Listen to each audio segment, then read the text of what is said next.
7 tips membeli barang berkualitas tanpa gengsi ala ibu zaman dulu. Sebelum lanjut, pastikan klik tombol subscribe, share, dan like dulu ya, supaya channel ini bisa bermanfaat buat lebih banyak teman-teman. Terima kasih. Yuk kita lanjut deh, apa kabar ibu semua? Moga sehat-sehat terus ya. Pernah sadar tidak, sekarang belanja rasanya makin deg-degan, buka aplikasi harga naik, ke pasar juga sama. Tapi anehnya, tuntutan tetap harus tampil pantas.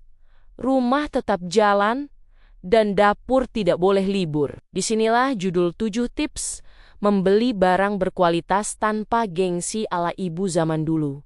Jadi, relevan banget karena ibu zaman dulu itu jago bertahan tanpa drama, tanpa kartu kredit berbunga, dan tanpa stres mikirin cicilan. Mereka belanja bukan buat pamer, tapi buat bertahan hidup, sambil tetap bisa senyum dan masak pakai panci yang usianya lebih tua dari anak pertama. Di tengah kondisi sekarang, saat berita dari sebuah media menyebutkan bahwa harga kebutuhan rumah tangga terus mengalami kenaikan akibat inflasi dan perubahan pola konsumsi masyarakat, cara belanja cerdas bukan lagi pilihan tapi kebutuhan. Apalagi buat ibu rumah tangga yang harus jadi menteri keuangan, menteri logistik, sekaligus menteri ketenangan batin. Materi ini penting karena bukan cuma soal hemat, tapi soal waras. Soal bagaimana caranya tetap hidup layak tanpa ikut lomba gengsi. Dan percaya deh, tips ala ibu zaman dulu ini lebih relevan dari diskon besar yang ujungnya bikin nyesel di akhir bulan. Tips pertama itu soal beli barang karena butuh, bukan karena gengsi.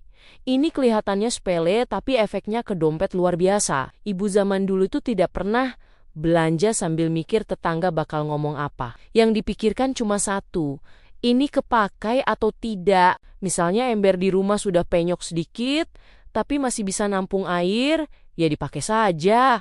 Tidak perlu ganti, cuma karena lihat ember tetangga warnanya pastel estetik. Gengsi itu memang tidak kelihatan di struk belanja, tapi kerasa banget pas akhir bulan. Tips kedua, ibu selalu pegang dan cek barang sebelum beli, dan ini bukan lebay tapi ilmu bertahan hidup. Di pasar atau toko, ibu itu bisa berdiri lama cuman buat megang gagang panci. Ditarik sedikit, dibalik, diketuk sampai penjualnya hafal wajah kita. Bukan karena cerewet, tapi karena ibu tahu barang yang kelihatan cantik belum tentu kuat.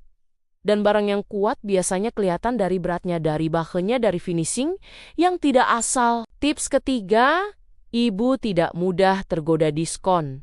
Apalagi diskon yang bikin mata hijau. Kalau lihat tulisan diskon besar tapi barangnya tidak ada di daftar kebutuhan, ibu bisa lewat begitu saja tanpa drama. Karena ibu paham, beli barang murah tapi tidak dipakai itu sama saja buang uang dengan gaya pelan tapi konsisten.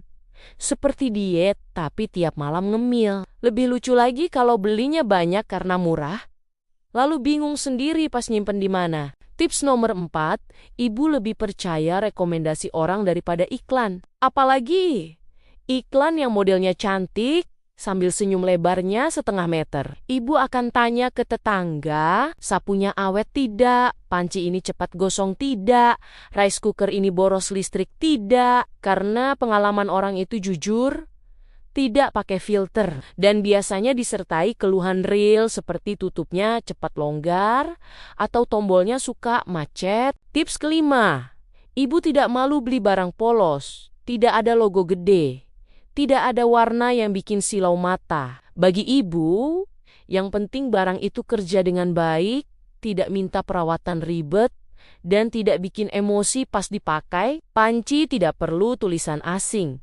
Sendok tidak perlu bentuk aneh. Yang penting bisa dipakai tiap hari tanpa drama dan tanpa bikin kesel pas cuci. Tips keenam, ibu selalu mikir jangka panjang.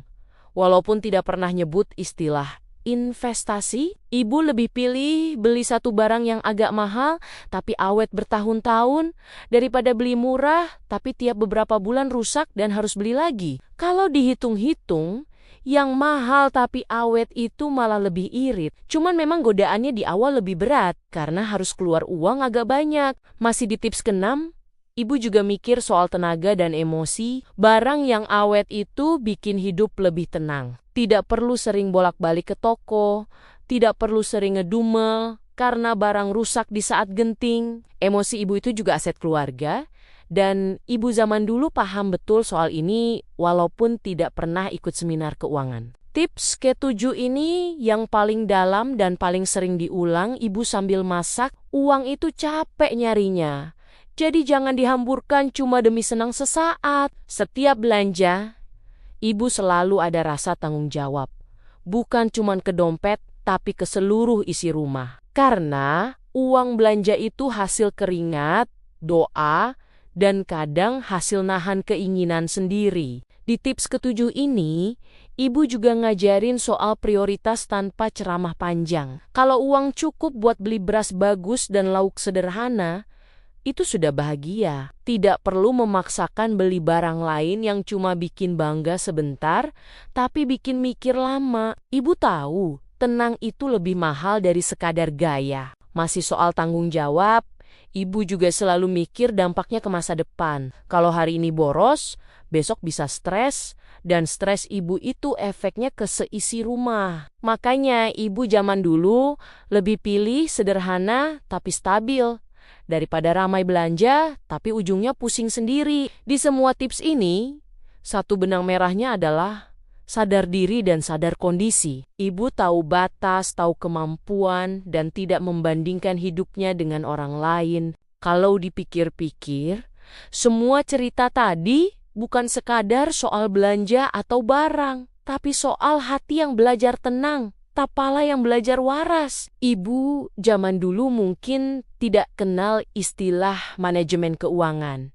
Tapi beliau paham betul cara menenangkan dompet tanpa drama, tanpa pusing 7 keliling, dan tanpa harus update status galau. Kadang kita tertawa sendiri, kok bisa ya panci tua lebih setia daripada sandal baru? Tapi dari situlah kita diingatkan bahwa hidup tidak selalu butuh yang kinclong. Yang penting tahan banting dan tidak bikin dompet langsung minta ampun. Dan disinilah kita bisa berhenti sebentar, tarik napas, sambil senyum kecil, karena ternyata kita tidak sendirian. Menjadi ibu itu memang penuh ujian. Dari harga minyak yang naik lebih cepat dari emosi, sampai godaan diskon yang datangnya lebih rajin dari arisan. Tapi selalu ada harapan selama kita mau belajar dan pelan-pelan sadar. Dengan langkah sederhana, pikiran lebih jernih, hati lebih ringan, dan masa depan keluarga bisa kita jaga bersama. Tanpa gengsi, tanpa ribut, dan tetap penuh semangat. Demikian, terima kasih sudah mendengarkan ceritaku kali ini. Sampai ketemu lagi di cerita-cerita berikutnya. Tetap semangat ya ibu-ibu semua.